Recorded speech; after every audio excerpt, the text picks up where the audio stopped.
Here, and appreciate you all. Hope your families treat you very extra special today. And but you know, it's a triple special day for my wife today. Triple special day. One, it's Mother's Day, obviously, and she's an awesome mom to our two kids. And also, it is Nurses Week starts today. So she's obviously been a nurse for over 31 years now, and 32 years in June it will be, yeah, that's right. So, and also it was 14 years ago today that she was named the Abbotsford Business and Professional Woman of the Year. Amen. So that was a big day for her as well. So lots of special things going on in her life today. But anyway, glad you're all here. Let's stand together and let's read some scriptures about moms before we go into our worship time this morning. Proverbs 31, verse 28 through 31. Let's read this together. Her children arise and call her blessed, her husband also, and he praises her. Many women do noble things, but you surpass them all. Charm is deceptive, and beauty is fleeting, but a woman who fears the Lord is to be praised. Honor her for all that her hands have done, and let her works bring her praise at the city gate. Amen. Lord, we thank you for this scripture. We thank you for mothers, Lord. Lord, some of us whose mothers are still here, Lord, some of us, our mothers may be gone, but we thank you for all they have done in our lives. And Lord, especially those who've taught us the Word of God, oh Lord. We honor, Lord, all of our moms who are here today. And we thank you for them. Thank you for their lives. Thank you for their faith. Thank you for what they do, not only in their families, but what they do in the family of God. And Lord, we praise you for that today. Now, Lord, we focus our attention on you, giving you the glory and honor and praise that you deserve. Lord, minister to us today by your Spirit as we minister you in praise and worship. Lord, take us into your presence now. Lord, we know you're always here. You're omnipresent. But Lord, right now, I pray each one that's here will become really aware of your presence right now. Become really aware that we are in the revealed presence of the Most High God. Lord, let us do that now. In Jesus' name. Are you ready, Tim? Let's do it.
have breath inside our lungs.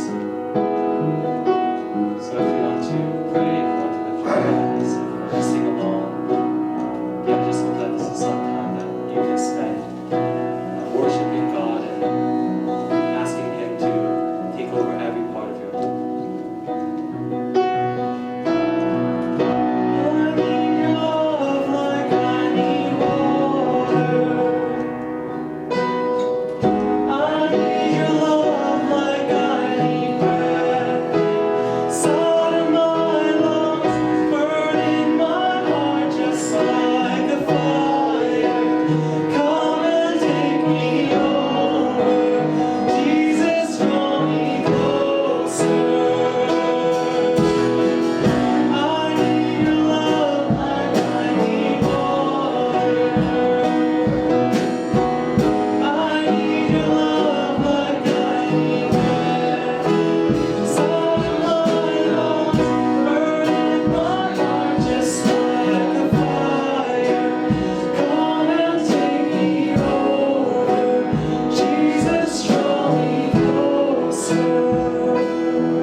On our part. How close do you want to feel to the Lord? I'm sure we all want to feel close to Him. Well, it starts with us getting close. He comes and gets close. Hallelujah. He's not a distant God. Isn't that wonderful? He's not a God way up there in the heavens somewhere that we can pray to and hope. He's a God who's close. He's close to us.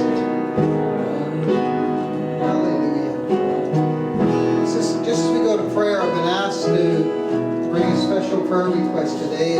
If some of you may have been noticing on the news, there was a big fire in Newfoundland this week, and it's in a little town that I know because my brother-in-law has a summer home there. It's a little small town. Now, praise be to God, his house was not touched, even though, I'll show you how much of a miracle, the house across the street was burned down. His shed was burned down, but the house remains there. But he said that the town is devastated. It's a very small town, and a good portion of it has been razed to the ground. The people there are just... and so we want to pray not only for them, but pray that God's people will be there and will be an influence and be a witness.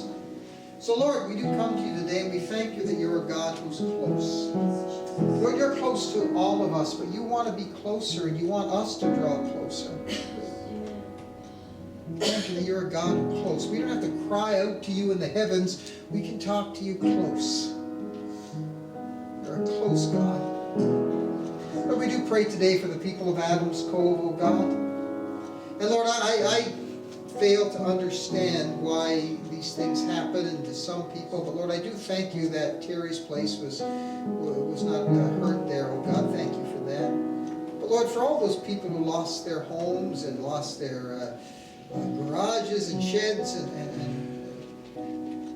Lord, we just pray for them right now.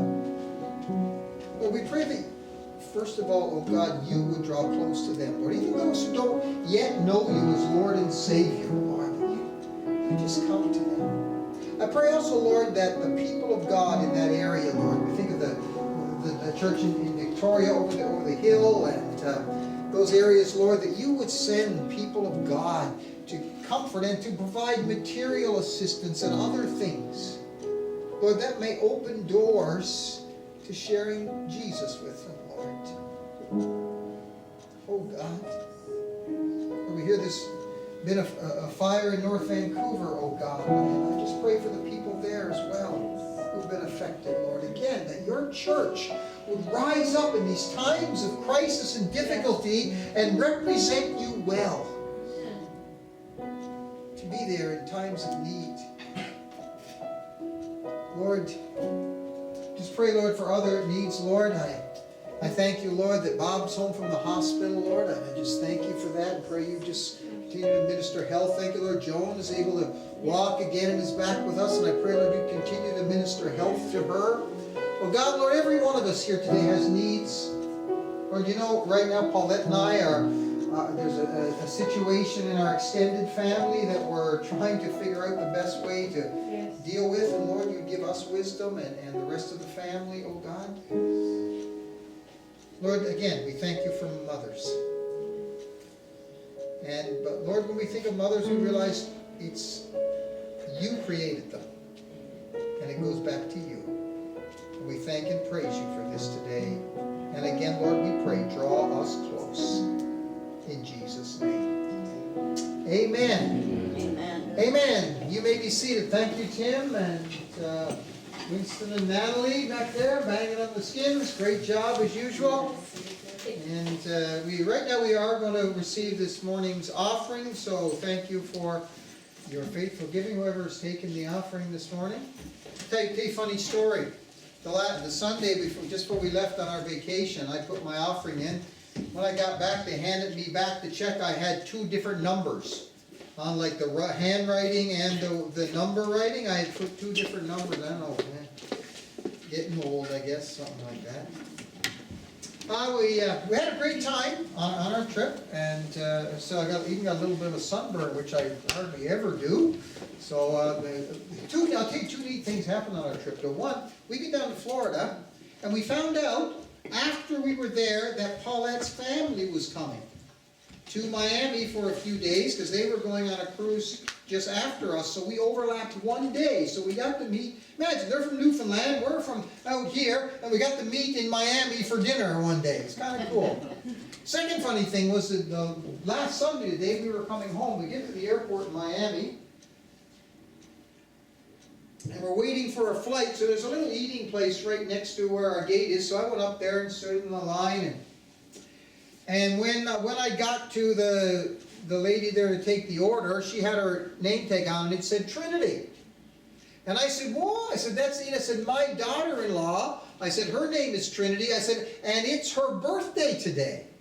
And this girl looks at me and goes, it's my birthday today. What are the odds of that? So I ended up giving her a $20 tip, to do something.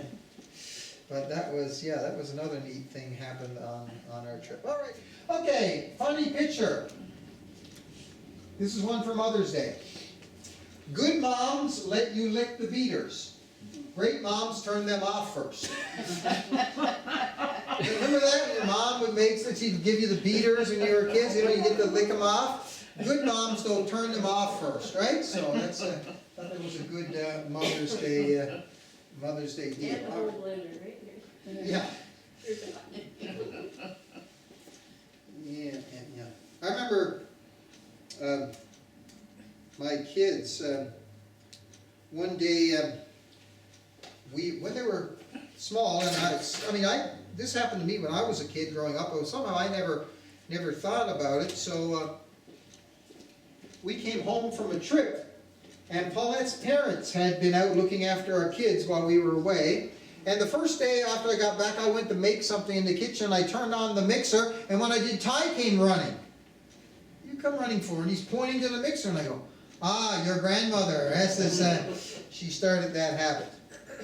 Well, today, it's Mother's Day, and I'm going to give you, I've been nervous about this all week, a Mother's Day sermon, the likes of which you probably have never heard before. This is not going to be the normal, fluffy, Mom is wonderful, and thank God for her, and, I could have read the passages that we put up to begin the service from Proverbs 31. That's all wonderful. We ought to honor our moms every day, but on this day in particular. But I'm going to go into something very, very different. I call this sermon The Grandmothers of Jesus. And not about his specific grandmothers, because they're not named. His grandfathers are, in the Bible, by the way. But I want to take us into Matthew chapter 1, the genealogy of Jesus. Now, if you were to go back and study your genealogy, and Jesus in Matthew goes back as far as Abraham. Luke actually traced his genealogy back to Adam. Imagine that. If you were to trace your genealogy back, you would probably come up with some surprises.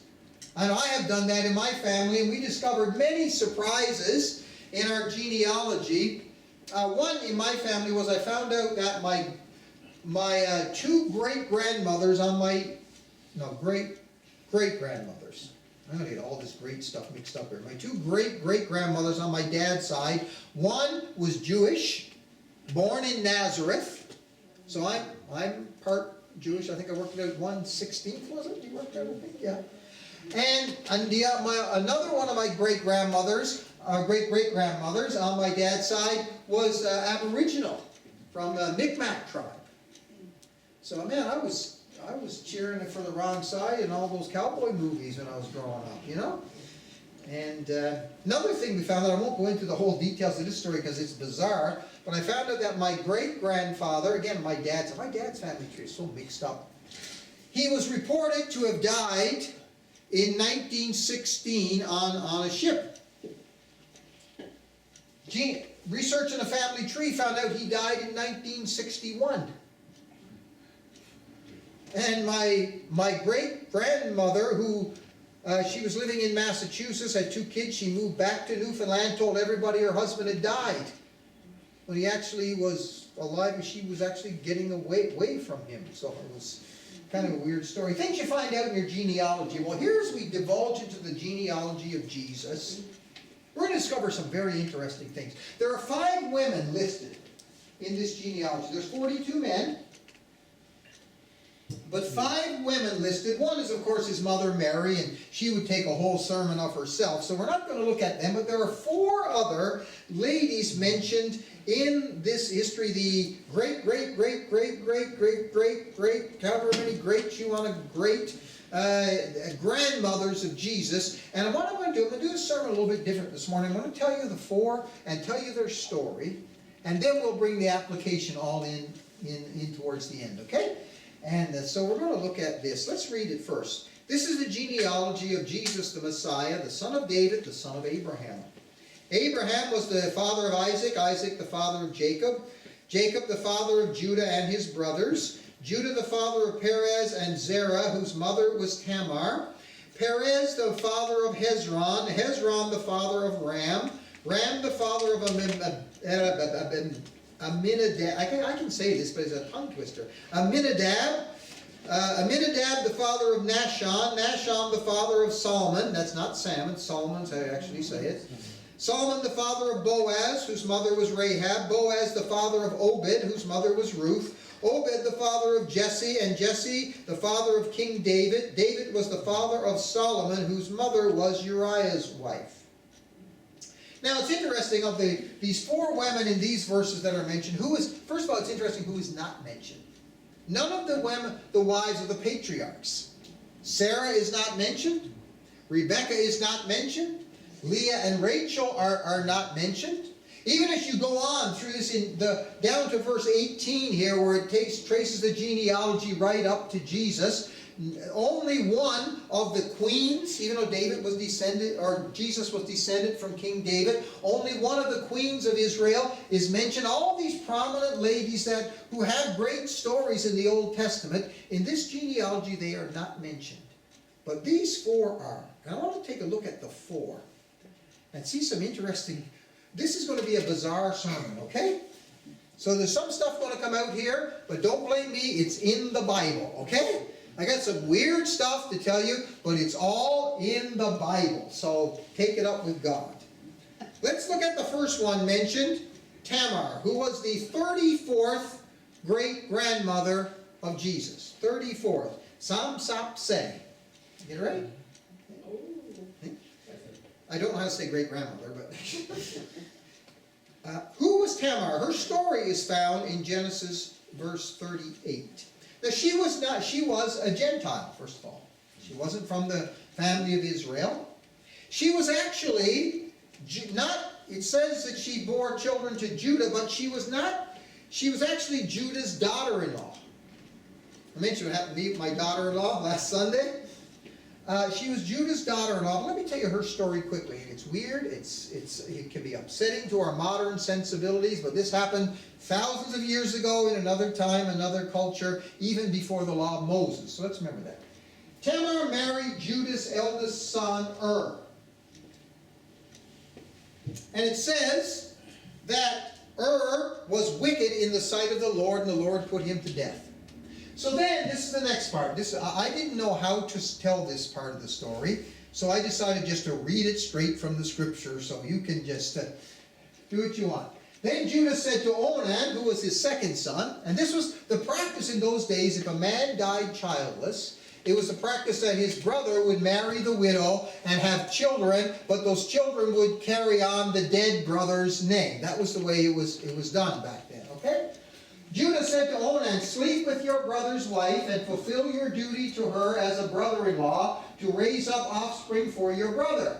But Onan knew that the children would not be his, so whenever he slept with his brother's wife, he spilled his semen on the ground to keep from providing offspring for his brother. What he did was wicked in the Lord's sight, so the Lord put him to death also. Okay? I'm not going to touch that with a 10-foot pole, but you can read it there in the scriptures. Okay? Let me just sum it up this way. He sexually exploited her. Okay? So we'll leave it there. So then, Judah has a third son, but he's younger. And he says to Tamar, go back to your father's house and live as a widow until my youngest son grows up, and we'll give him to you. Well, Judah had no intention of fulfilling this, and who could blame him? This woman's been married to two of his sons, and they were both died. Like she's bad luck. You know? And so the younger son grows up, but Judah doesn't fulfill his promise. Now, in those days, if a woman didn't have any children, it was no security for her.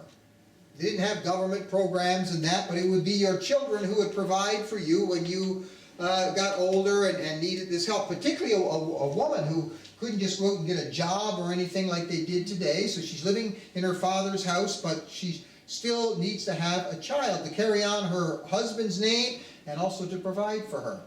When she notices that Judah is not fulfilling his promise, she hatched a plan, and this is weird. Next slide. Okay, I'll get to these scriptures in a minute. Just listen. Judah's wife dies. So Judah goes up to a place where he keeps his flock, and she goes out there and disguises herself as a prostitute. Told you this is weird. And it's about to get weirder. Judah, whose wife has now died, engages the services of this prostitute who he doesn't know but is actually his daughter-in-law. Oh boy. Imagine, you should make this into a TV series. Like, this is as bad as it possibly could get. He sleeps with her. She gets pregnant with twins.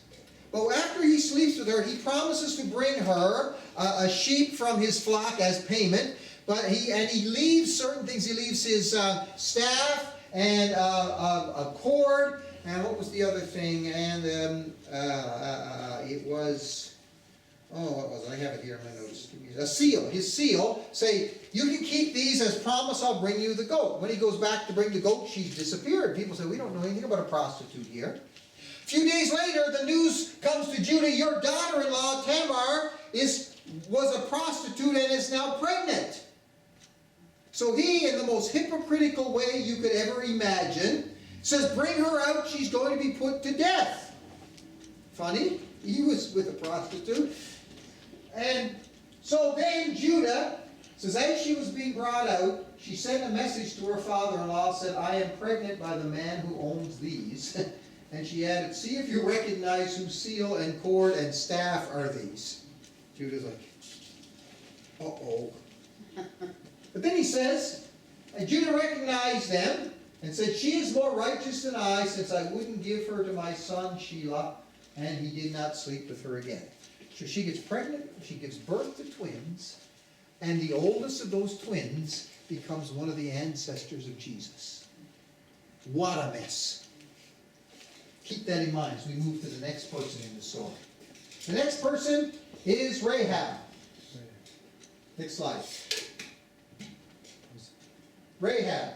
Scripture we read, Solomon, the father of Boaz, whose mother was Rahab. Her story is in Joshua chapter 2 and verse 6. Now let me tell you something. Whereas Tamar posed as a prostitute, Rahab was a prostitute. And she was a Canaanite. And she was living in the city of Jericho that God commanded Joshua, destroy this city. So how does a Canaanite prostitute living in a city that God says destroy and kill everybody and everything in it, how does she end up an ancestor of Jesus? This is nutso. Well, here's the story.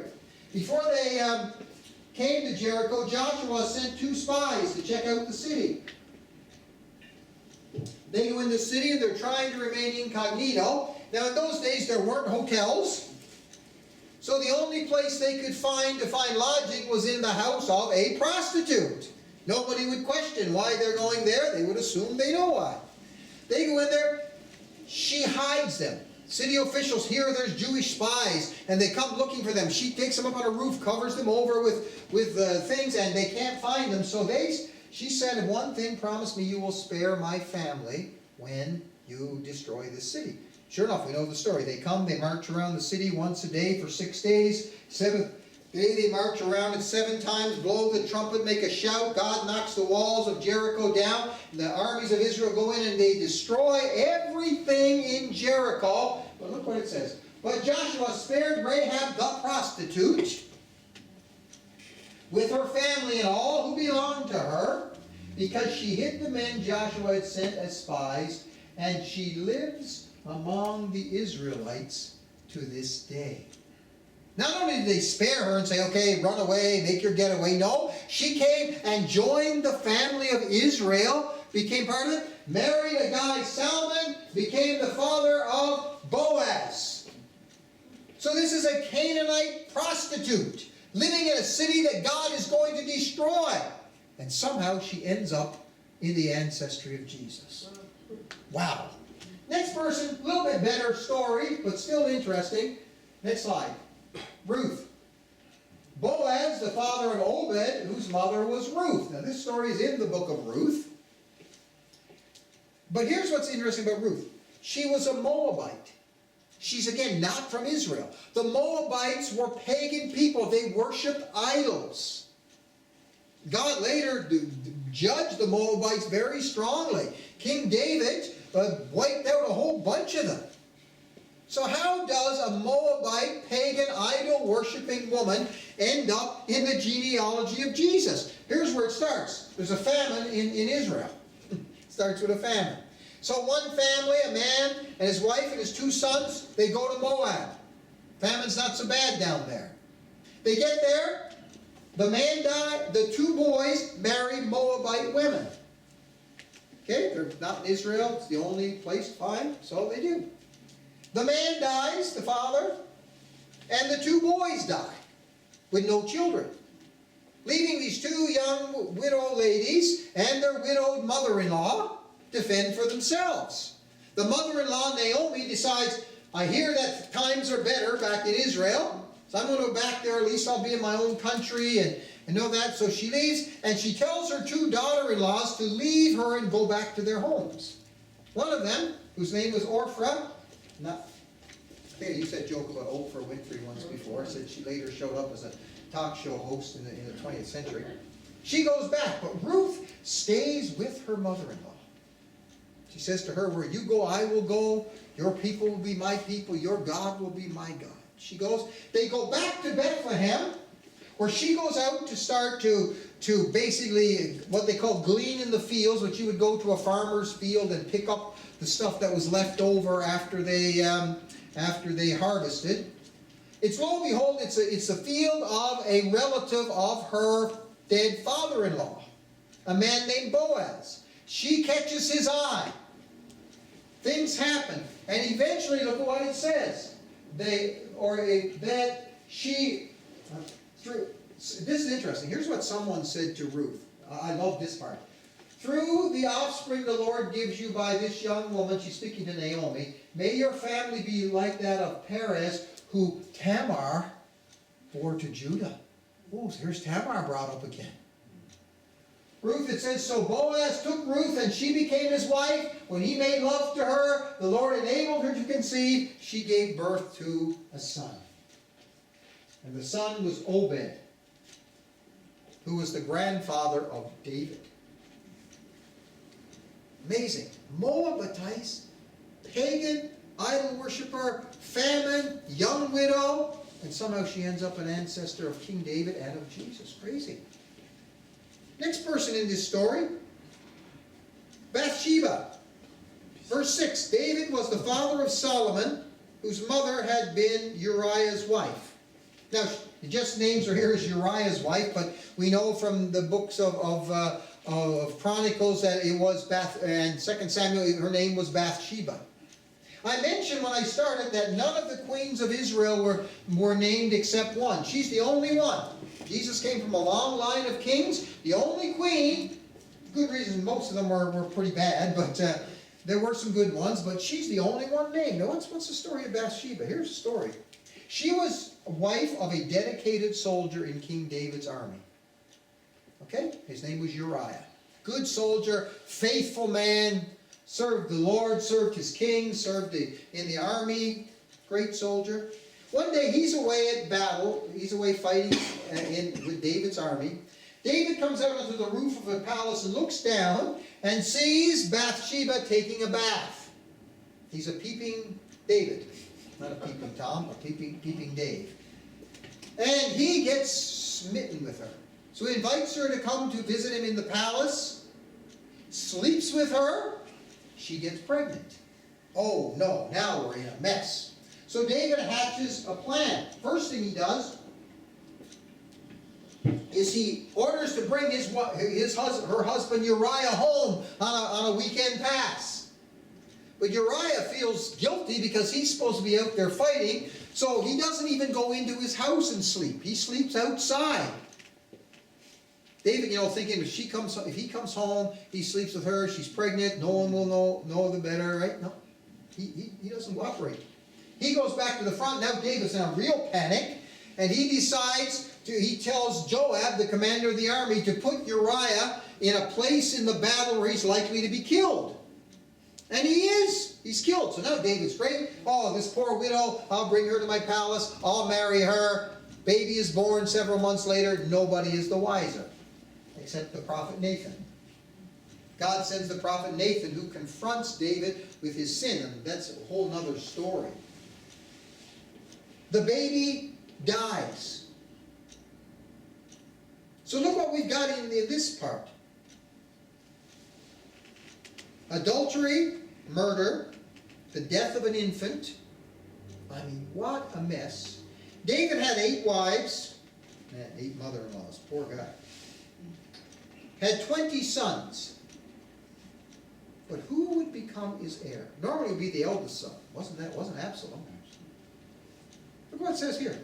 It says, David comforted his wife Bathsheba, and he went to her and made love to her. She gave birth to a son, and they named him Solomon, and the Lord loved him. That's the wife God chose to bring not only the successor, but to be in the ancestry of Jesus. Wow! What a list! I mean, look at the things. These are not exactly the kind of women you would expect to be in the physical ancestors of Jesus. Jesus carried their DNA. Okay, so what do we learn from all this, other than people lived weird back then? And all kinds of bizarre things. Well, the Bible doesn't cover any of these stories up, you notice that? It presents people, even great people like David, Judah, and those, they were flawed people. Don't ever think that these Bible characters are these perfect people that attained a level of piety and holiness not available to you and I. I've done a lot of mistakes in my life, but I've never screwed up like David did. And I never will. And if you pass on, I promise I will not go to a prostitute. You have my word in front of all these people.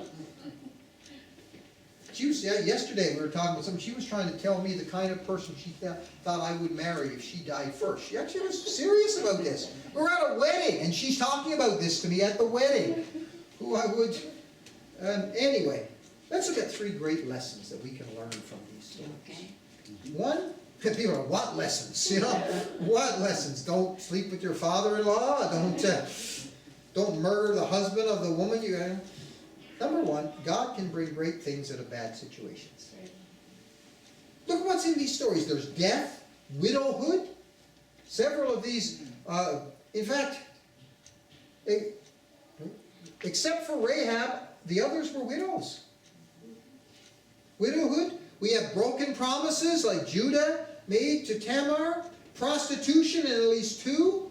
There's adultery. There's murder. All these bad things, and yet somehow, out of all these horrible, messed up, we got famine, we have all kinds of terrible things, God somehow brings the ancestry of Jesus. Jesus, the Son of God, came in human flesh, born to a woman, was born out of all these circumstances. If God can bring good out of this mess, God can bring good out of almost anything.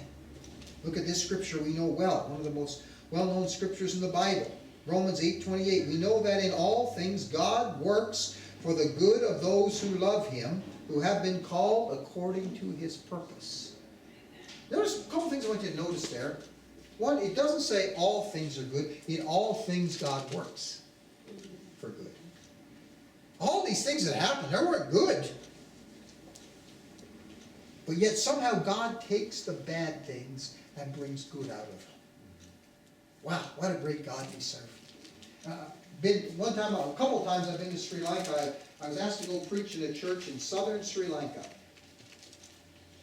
And you guys who make fun of me, some of my pronunciation when I try to speak Chinese, try this. This was in the town of Tisa Mahanarama. Tisa Mahanarama. Okay, that's the name of the town. There's this lady there, Pastor Lalani. Here's her story. She got married to a young pastor, and they went to this very strong Buddhist area to plant a church.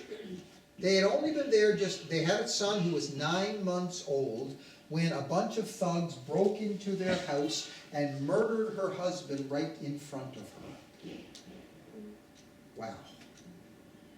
I think most of us, probably me included, would have got as far away from that place as we could have. Pastor Lalani stayed there. She took on the leadership of the church from her husband, and endured so much persecution, they tried to build a church, and somebody came and tore down the foundations, and they had to start again. And when they finally got a building put up there, when they would be worshiping, people would be throwing rocks on the metal roof and everything, and yet she stayed, and she stayed, and she stayed. Eventually, she built a church of over 1,000 people. I was there, and I was preaching on Sunday, but also the day before, they wanted me to do a leadership seminar with their leaders in the church. I showed up, they had 200 leaders show up for the leadership seminar. Her son, what happened to this little boy? Next time I met him was in the Philippines attending the Assemblies of God seminary there. which is in Baguio City, which is a place I go to a lot. I was there meeting with the president of the seminary, and I was talking about Sri Lanka, and he brought Shamgar in, and I got to spend some time with him too. He now is working alongside his mother in this church. That's bad. Mother of a 9-month-old watches her husband brutally murdered, stabbed to death in front of her eyes. And yet somehow, years later, God has got this massive work going in a strongly Buddhist area. There are thousands more stories like it. How God takes bad things and brings good out of it. Remember that. So when bad things happen in your life, remember, God can always bring good out of it. Number 2, your beginning doesn't determine your end. 3 of these 4 women were not from the nation of Israel. They were from pagan cultures. Yet somehow they became part not only of the people of God, but in the lineage of the Jewish Messiah.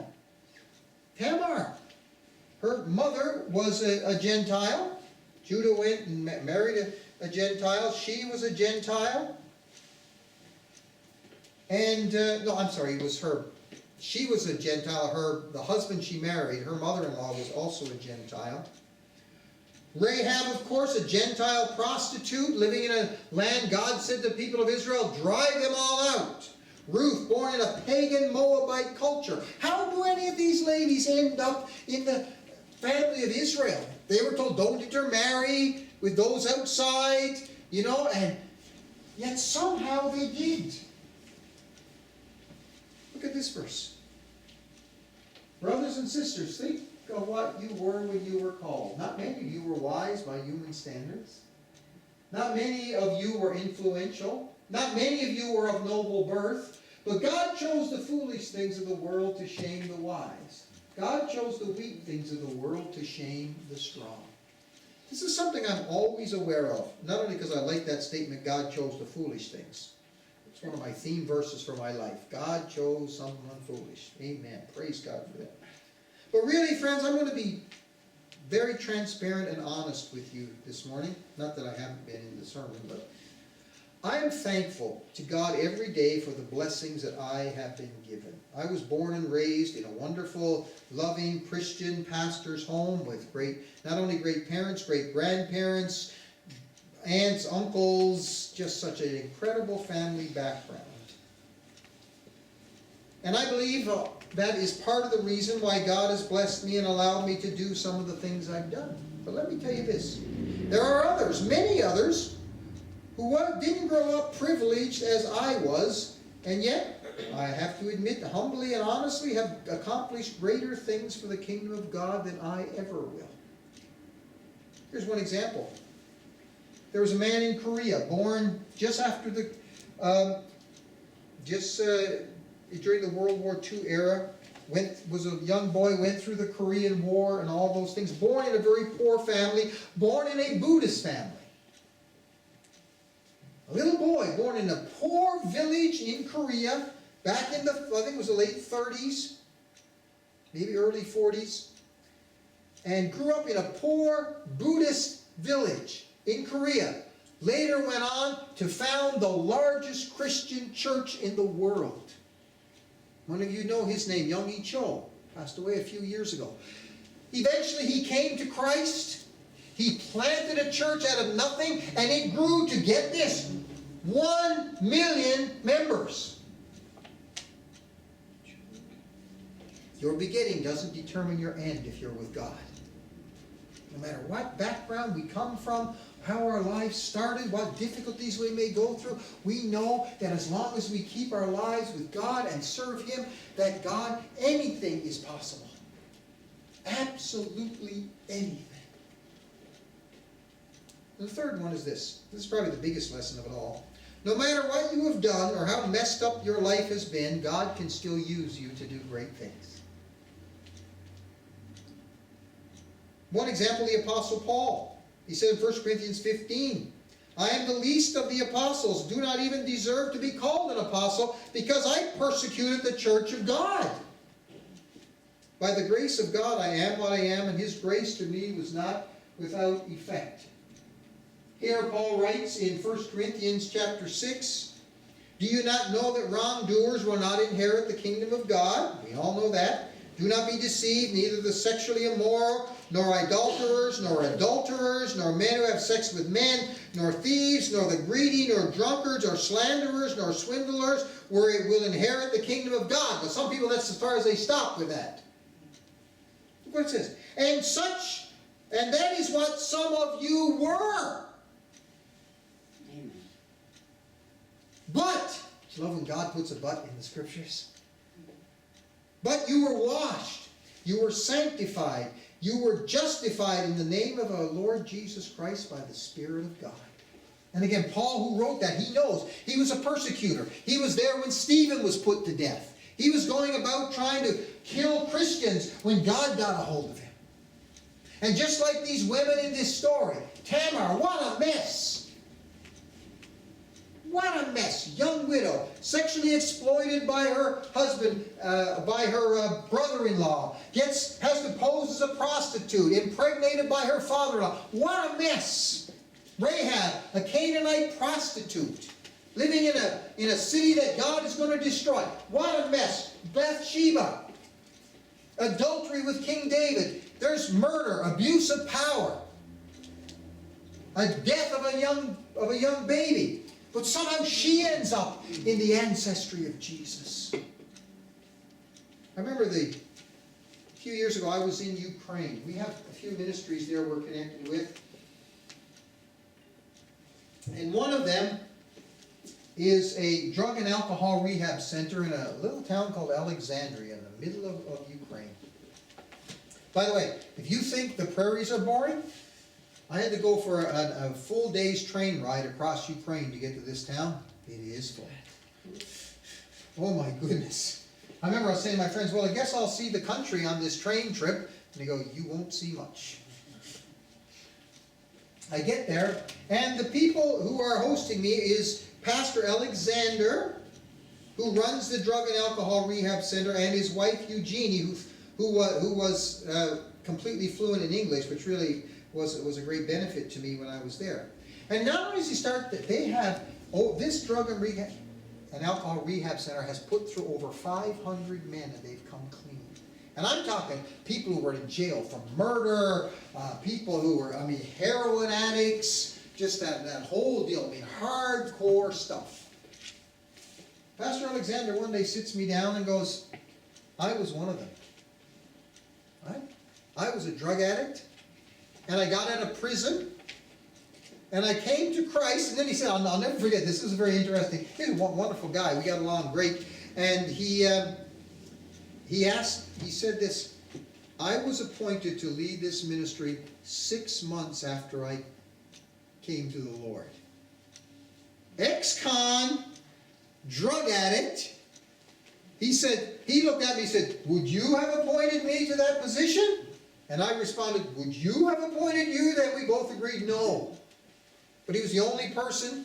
He stepped up to the plate, took over this ministry, and like I said, they've had over, this was a few years ago. At that point, they had over 500. Come clean. You see, no matter how messed up you may have been. I've had couples, I do a lot of marriage seminars and things.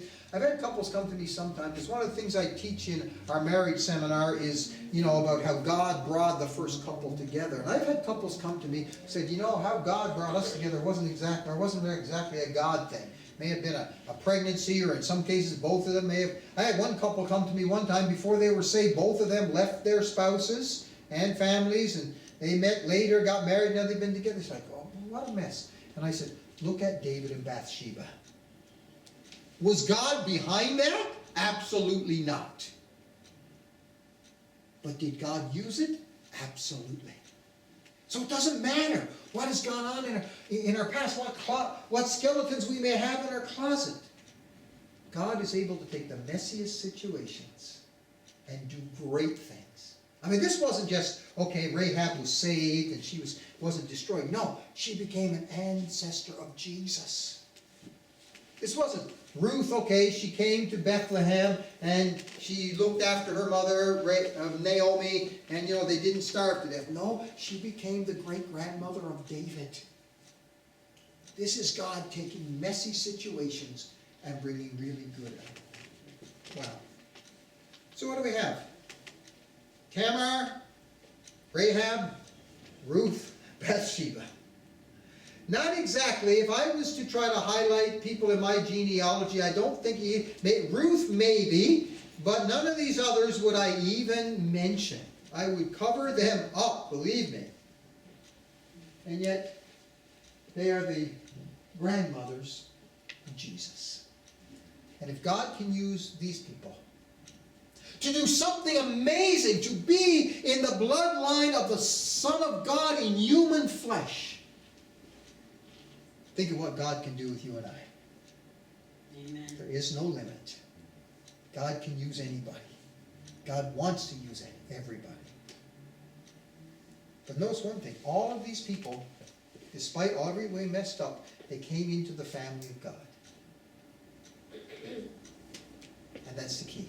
When you serve the Lord, no matter what happens, such were some of you, we read in 1 Corinthians, but you are washed. You are justified. You are sanctified. God takes all that mess in our lives and He washes it away. And He takes us and uses us for His glory. Amen? Amen. Amen. Like I said, weirdest Mother's Day sermon you ever heard, I am sure. Amen. But real truth from the Word.